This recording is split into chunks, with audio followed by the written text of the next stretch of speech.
Dura crítica a la implementación del proceso de paz. Muerte de excombatientes generó polémica. El gobierno se defiende. Una policía más social y ciudadana plantea proyecto de ley. Se busca más cercanía con la población. Fuerte ola de violencia que golpea al país preocupa a la Cámara de Representantes. Congresistas piden acciones contundentes para frenar esta situación. Paz, educación e inversión social son los sectores con mayores recursos tras la aprobación del monto del presupuesto aforado en 350.4 billones de pesos. Alarmante incremento de casos de violencia contra los menores en el país. 10.000 denuncias en lo corrido de este año. Tragedia invernal en Colombia. Más de 9.000 damnificados dejan las lluvias de los últimos meses. Los afectados piden ayuda. Ni los animales se salvan de la violencia. Más de 1.400 denuncias han recibido las autoridades. La Cámara de Representantes exalta la participación de los atletas paralímpicos en Tokio, Japón. Noticias Cámara de Representantes presenta Edwin Gutiérrez. Hola, bienvenidos a Noticias Cámara de Representantes. La implementación del acuerdo de paz y la situación de los excombatientes fueron los temas en un intenso debate en la plenaria. El gobierno respondió una a una las inquietudes de la oposición. Un profundo debate sobre los acuerdos de paz pactados en La Habana tuvo lugar en la plenaria de la Cámara de Representantes. El gobierno Duque cumplió lo que prometió en campaña, hacer trizas los acuerdos de La Habana. Y lo hace trizas de dos maneras. Primero, no cuidando ni protegiendo la vida de los excombatientes, que es lo primero, lo más básico de todo proceso de paz. Hoy en día, más de 300 excombatientes de la antigua FARC asesinados. El balance es, desde la perspectiva de lo que ha sido la implementación en este gobierno, muy negativo. Hay no solo una ralentización en su implementación, sino diríamos incluso hasta un retroceso. En el acuerdo de paz están elementos de desarrollo de la problemática nacional para solucionarlos. Representantes del gobierno nacional argumentaron los avances en materia de paz. En este periodo, del presidente Iván Duque, es cuando mayor inversión ha tenido el gobierno nacional, una inversión que no la veíamos en toda la historia, pero gracias a ese esfuerzo, un compromiso por cumplir esos PE, por cumplir un acuerdo de paz. La Corte Constitucional señaló que esto debería hacerse durante 3 administraciones seguidas. Eso va a permitir que se resuelvan muchísimos temas que el país debió haber resuelto hace décadas con o sin acuerdos. Tenemos entonces una manifestación política de que vamos a cumplir. Tenemos una planeación de largo plazo para aprovechar esa oportunidad y unas ejecutorias absolutamente contundentes que para quien quiera verlos son autoexplicativas. Cada 3 minutos hay un robo en el país. La inseguridad está realmente desbordada. Por eso los representantes hicieron un llamado a las autoridades locales, departamentales y nacionales para frenar esta situación. La banda de los motociclistas que roban. Los temidos carros usados para delinquir. El atentado del oleoducto en Barrancabermeja. Los robos masivos en establecimientos de comercio. Y muchos otros sucesos más prenden las alarmas por la grave situación de inseguridad. En 8 meses y medio del 2021 se han registrado en Bogotá 35.721 casos de robo a celulares, es decir, 4.472 en promedio cada mes y 150 cada hora. A esto le haría falta los hechos que no son denunciados. Congresistas de las regiones más afectadas por la inseguridad hacen un fuerte llamado. Muy grave, la verdad es que la situación de la seguridad de los colombianos cada vez es más insostenible. Hoy los ciudadanos están teniendo miedo y recordemos, una sociedad con miedo es una sociedad inviable.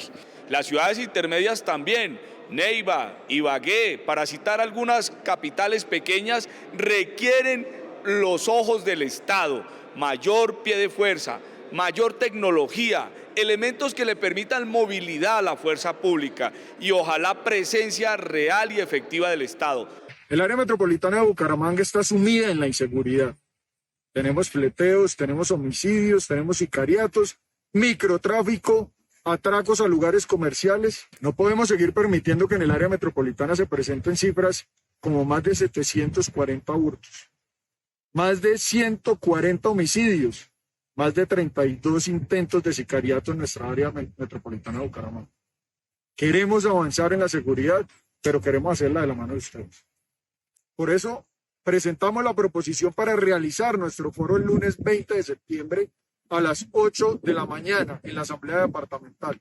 Vamos a hablar con todos los actores del área metropolitana de Bucaramanga. La creación de la categoría patrullero de policía es uno de los principales ejes del proyecto de ley que busca la transformación de esta institución con una mayor vocación social y ciudadana. La socialización de las iniciativas que buscan un cuerpo policial más eficiente y cercano a la comunidad comenzó en Bogotá. El gobierno, organizaciones y entidades de protección de los derechos humanos, catedráticos y expertos en temas de seguridad se pronunciaron sobre el tema. Respecto de lo que hemos identificado, que es una de las causas de impunidad en materia de violencia policial, no está considerada como una falta grave. Nos referimos puntualmente al tema de la identificación en los uniformes de la policía. En la actualidad no existe una carrera profesional separada para los agentes que realicen las investigaciones disciplinarias.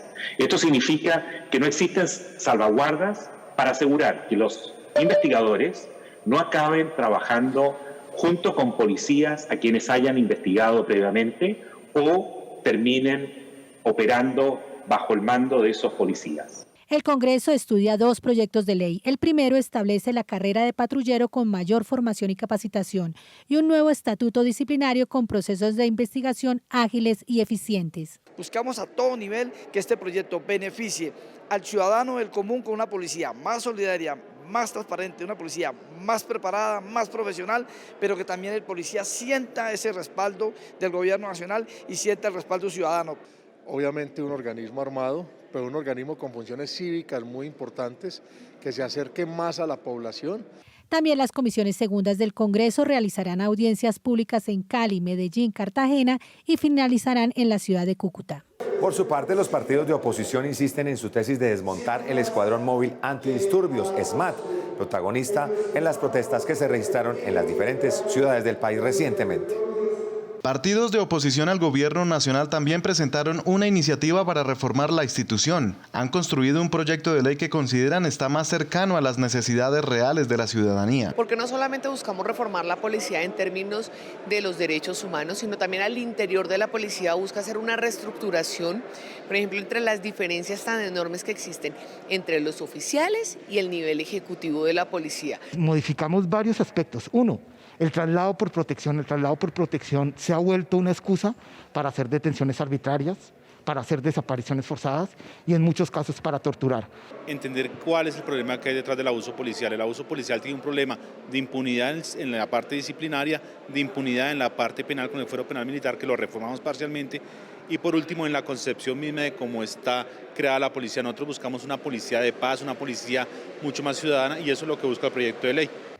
Y esta iniciativa tiene en su corazón la desaparición del SMAT, la conformación de un grupo que verdaderamente sea persuasivo frente a la violencia, pero que trabaje en el marco de los derechos humanos. La iniciativa legislativa radicada inicia su trámite en la Cámara de Representantes. Cerca de 10.000 casos de violencia sexual contra nuestros niños se han registrado este año. La grave denuncia se conoció durante la conmemoración del 2º aniversario de la Alianza contra este tipo de violencia, en la que participaron representantes de la Comisión de la Niñez. En el evento, en el cual participó el presidente Iván Duque, se anunció la creación de un grupo especializado para investigar los casos de abuso sexual en contra de los menores de edad. Debemos buscar maneras cómo educar, cómo invertir en la educación para que la familia se fortalezca. Hacer una alianza con la familia, hacer una alianza con las autoridades, tanto los órganos de justicia como la policía, para contrarrestar la violencia contra los niños.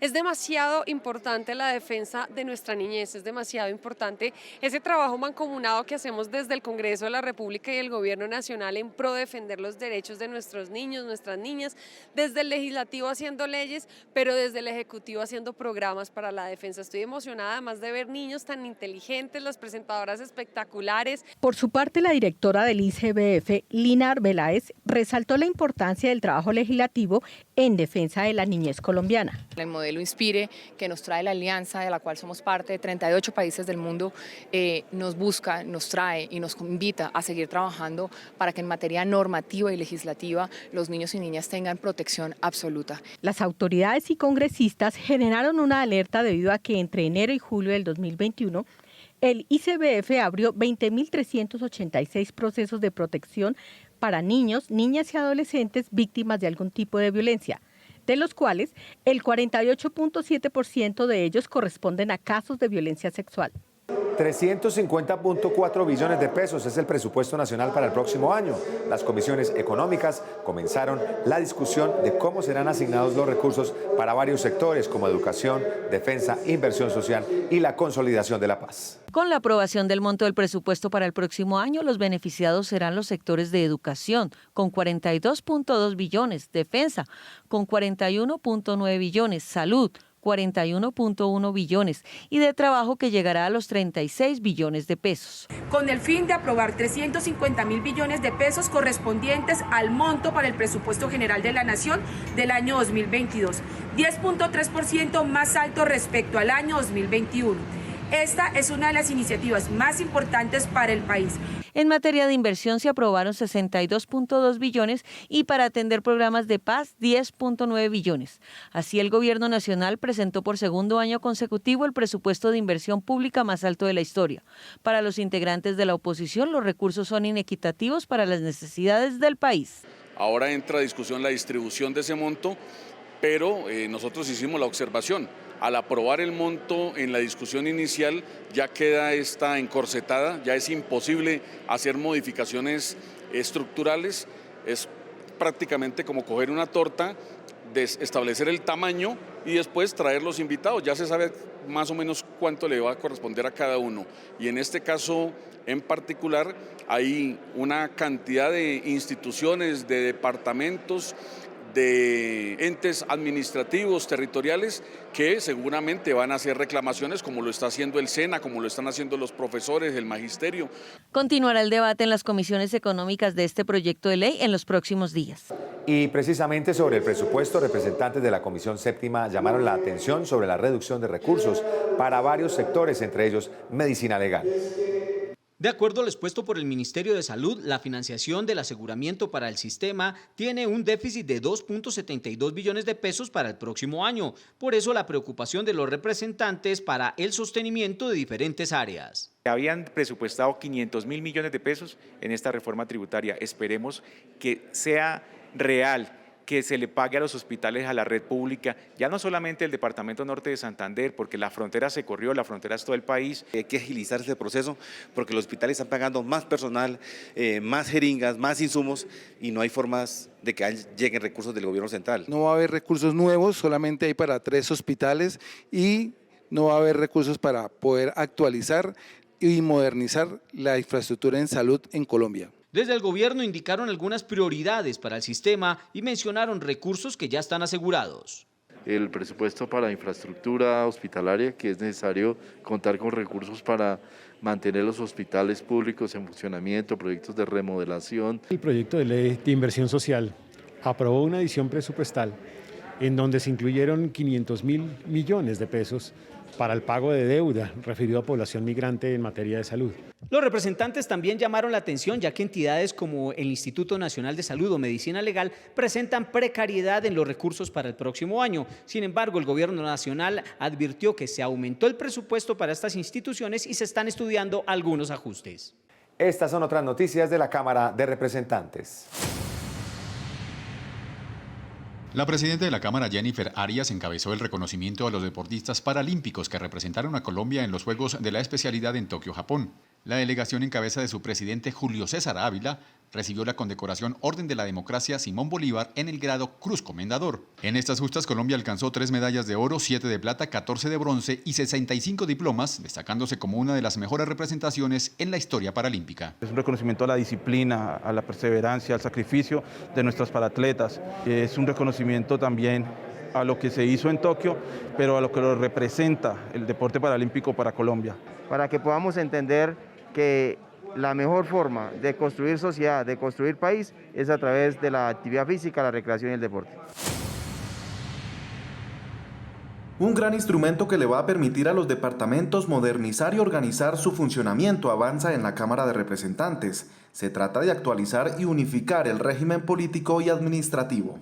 Aquí se establecen y se modernizan las normas para los departamentos, se establecen las funciones de los departamentos, las funciones y las atribuciones y las prohibiciones para los gobernadores. En el marco de los principios de protección y bienestar animal fue radicado un proyecto de ley que busca prohibir el uso de animales en la disuasión de manifestaciones, motines, azonadas o cualquier otra afectación de orden público. La iniciativa tiene consignado que el apoyo de los animales a la labor de la fuerza pública no ponga en riesgo sus vidas. En el caso de los caninos serán únicamente para el registro y búsqueda antinarcóticos y los equinos para las movilizaciones rurales. Bueno, nos tocó ver durante el paro nacional cómo los animales eran utilizados para hacerle frente a la protesta social, cosa que por supuesto es constitutiva de maltrato animal. Ver a los caballos en medio de las papas bomba, en medio de las aturdidoras, en medio de los gases lacrimógenos, por supuesto que a los animalistas nos duele el alma. Estos son usanzas realmente medievales que deberían quedar absolutamente proscritas en nuestro país, y por eso hemos presentado esta reforma al Código de Policía para prohibir la utilización tanto de equinos como de caninos para hacerle frente a la protesta social. Cerca de 9.000 familias han sido afectadas por las lluvias en el país. Regiones como la costa atlántica, pacífica y Antioquia son las más perjudicadas. Representantes de estas zonas del país pidieron ayudas urgentes a los gobiernos local, departamental y nacional. Las familias afectadas por la ola invernal se encuentran incomunicadas y sin sus viviendas, debido a los constantes derrumbes en las vías. Es más, ya se inició la alerta por parte de muchos de los pobladores sobre situaciones complejas en distintos municipios de nuestro departamento, el departamento del Atlántico, también el departamento de Córdoba y de Sucre. Es un llamado muy importante al gobierno nacional, a la unidad de gestión de riesgo, a prevenir. No queremos ver al gobierno solamente atendiendo a los damnificados y no previniendo que lo que ha ocurrido históricamente siga ocurriendo en el departamento del Chocó. Se ha recibido un apoyo del gobierno nacional, del gobierno departamental, han llevado maquinaria importante para tratar de ayudar con todos los elementos y las herramientas a que puedan de alguna manera pues darle paso en algunas vías tan importantes, por ejemplo de mi departamento, que tenemos municipios que son de la despensa agrícola del país. Con la llegada del fenómeno de la Niña se incrementarán las lluvias, por esto se deben extremar las medidas de protección para evitar nuevas tragedias. 1.400 denuncias por maltrato animal ha recibido la Fiscalía, lo que hace necesario destinar mayores recursos para la prevención y protección de estos seres sintientes.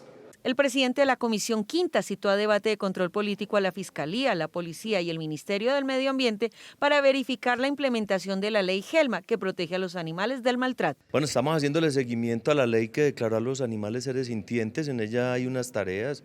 También el tema de los delitos ambientales y delitos contra los animales que están consagrados en la modificación del Código Penal. El Ministerio de Medio Ambiente necesitamos que nos entregue la política pública, hoy se la reclamamos nuevamente, sobre protección animal. Por eso es clave que ahora que estamos debatiendo el presupuesto general de la Nación, el Ministerio de Hacienda asigne recursos para todas sus entidades y sobre todo que le entregue recursos a las gobernaciones y a las alcaldías para que en los territorios se proteja a los animales. Por su parte, los citados explicaron a los congresistas los resultados operativos del funcionamiento de esta ley, tanto de la Fiscalía como de la Policía Nacional. De la Corte Constitucional Colombiana, pues hemos llegado a que son, como lo hemos repetido, seres sintientes que gozan de unas prerrogativas y que es muy importante esto, gozan de dignidad animal. Adelantemos campañas para sensibilizar sobre los delitos que afectan a nuestros seres sintientes, que afectan el medio ambiente. Frente a todos estos ejercicios y frente al grupo Gelma, que en coordinación con nuestra Fiscalía nos permite adelantar investigaciones, la intención y la idea y las indicaciones es fortalecer precisamente estas capacidades. Las importaciones, los bajos precios y el aumento en los insumos tienen en jaque a los pequeños productores de arroz, pese a que se han destinado importantes recursos para este sector. Meta, Tolima y Casanare son los departamentos más afectados por esta crisis. Quiebra de negocios, bajos costos en importaciones, elevados costos en el consumo nacional y de exportaciones fueron expuestos por el gremio arrocero en la Comisión Quinta de la Cámara de Representantes. El gobierno dio un incentivo al almacenamiento a los industriales del arroz, pero nosotros los arroceros, pequeños y medianos, estamos quedando quebrados. Le dé un incentivo a nuevos proyectos con un actor generador de empleos. Dentro del corto plazo, haga una compra masiva de la cosecha para poder evacuar la cantidad que hay hoy en los molinos almacenada, que incluso es parte de las importaciones de arroz. Hay que pasar ya del subsidio del almacenamiento al arroz a explorar otras alternativas a través de los mecanismos de estabilización. El Gobierno Nacional expuso ante la Comisión Quinta cómo han ejecutado los compromisos con el sector arrocero en materia vial para la comercialización de sus productos. A su vez, el apoyo para los pequeños y medianos productores del país.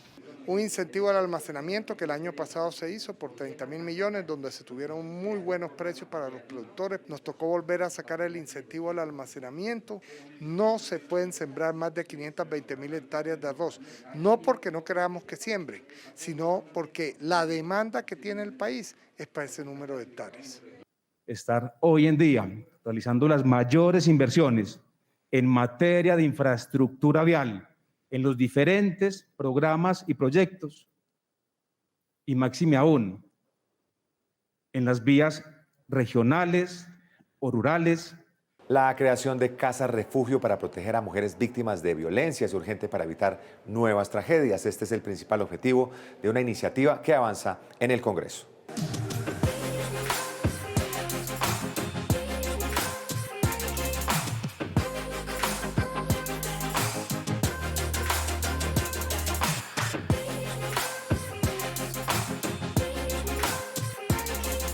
Según cifras del Instituto Nacional de Medicina Legal, entre enero y julio de 2021 se presentaron 26.820 casos de violencia intrafamiliar y al corte del mes de abril se registraron 67 feminicidios, cifras que impulsan a implementar estos sitios de protección para las mujeres. Y por eso es tan importante no solamente tener estas casas refugio, no solamente facilitar las denuncias, sino hacer un trabajo entre todos nosotros para lograr que esas violencias se evidencien. Uno de los coordinadores explica el proyecto y ventajas de esta iniciativa. Bueno, el objetivo de este proyecto de ley, del cual estamos en el foro hoy, es crear a lo largo y ancho del país la figura de las casas refugio, que no son otra cosa que pasar de una protección del papel a una protección real a esas mujeres violentadas y sus hijos. Las casas refugio a nivel nacional brindarán alojamiento, seguridad, apoyo jurídico y social para las mujeres y sus hijos. Este proyecto seguirá su tránsito en el Senado de la República para convertirse en ley. Miles de mujeres que hoy se encuentran privadas de libertad en los distintos centros carcelarios tendrán garantizada su protección sanitaria cada mes. Ese es el principal objetivo de un proyecto que avanza aquí en el Congreso. 6.216 mujeres privadas de la libertad serán beneficiadas con un proyecto de ley que busca que durante su periodo menstrual tengan por parte del Estado implementos sanitarios, pero también busca cobijar a otros sectores de mujeres en estado de vulnerabilidad. La idea es que con el proyecto se garantice la gratuidad de los productos de higiene menstrual para estas mujeres privadas de la libertad, pero también que se garantice una entrega oportuna y suficiente de esos productos de higiene. Y por otra parte también que se garantice un tema de educación y de capacitación a través del Ministerio de Salud, el Ministerio de Educación y el Ministerio de Justicia. Esto implica que no solamente las mujeres, sino también la población trans en situación de privación de la libertad, en cárceles, va a poder tener acceso a estos insumos. Aclaramos que se trata de productos no solo de higiene menstrual, sino de salud menstrual en general. Eso amplía la cobertura no solamente a toallas higiénicas, tampones, sino también copas. Hay que garantizar bajo la supervisión del Ministerio de Justicia que se haga la reglamentación debida. Estos productos serían distribuidos a través del Ministerio de Justicia en cabeza del IMPEC y reglamentados por el Gobierno Nacional. Estas son otras noticias de la Cámara de Representantes. El representante Germán Navas Talero respaldó la decisión de la Corte Constitucional que tumbó la cadena perpetua para violadores y asesinos de niños. El congresista aseguró que en Colombia hay penas ejemplares que hay que aplicar. Aquí no tenemos tarifas fijas para poner penas.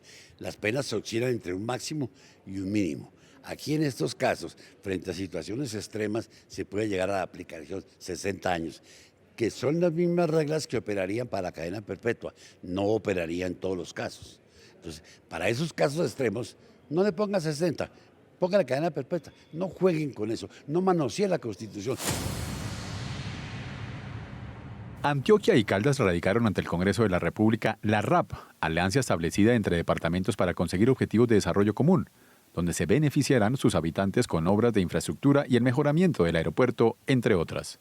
Sin duda es una figura asociativa que nos van a permitir fortalecer el desarrollo de la infraestructura, ese corredor productivo que nace en Caramanta, Supía, Río Sucio, Jardín, Támesis, Jericó, Andes, Jardín y vuelve a Río Sucio.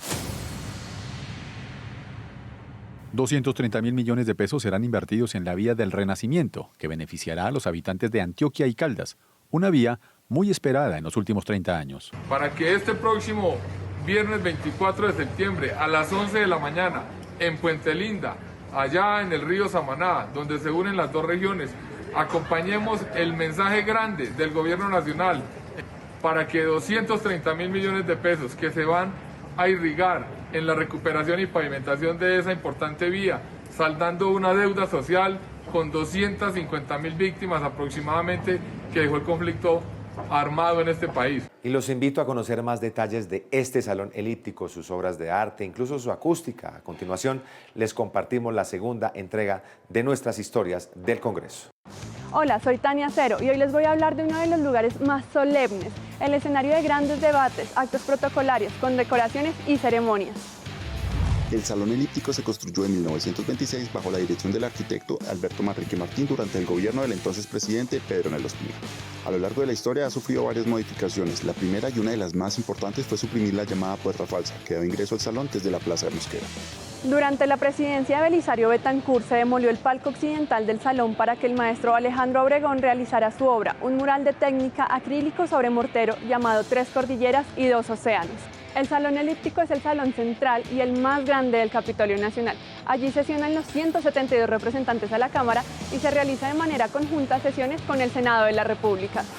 A lo largo del salón tenemos grabadas algunas frases de los próceres de la patria. Cuando miramos hacia el techo, asegurándose de iluminar siempre, se encuentra un hermoso vitral fabricado e importado por la casa francesa Legrand de Bordeaux, llamado Alegoría a la Libertad. Y para enaltecer aún más este recinto, hay una corona de laurel en yeso que rodea nuestro escudo nacional y sus costados están adornados con oro lámina de 18 micrones. Esperen este fin de semana en la programación de Cara a la Gente y los nuevos recorridos de la Cámara en tu región, el espacio donde le enseñamos a la comunidad la importancia del Congreso de la República y asimismo conocemos a las personas que nos representan en las distintas regiones del país. Por eso, desde el sábado, a partir de las 12 del mediodía, nos acompañará Betty Zorro, representante por Cundinamarca, y a las 12:40, José Daniel López, representante por Bogotá. Y para el domingo 19 de septiembre, desde las 5:20 de la tarde, iniciamos con nuestras clases legislativas en compañía de Leonardo Rico y Rubén Darío Molano, representantes por Cundinamarca. Así que ya saben, la invitación está hecha para que se programen y nos acompañen este fin de semana por el canal Congreso. Hemos llegado al final de Noticias Cámara de Representantes. Los esperamos la próxima semana con más información. Hasta entonces.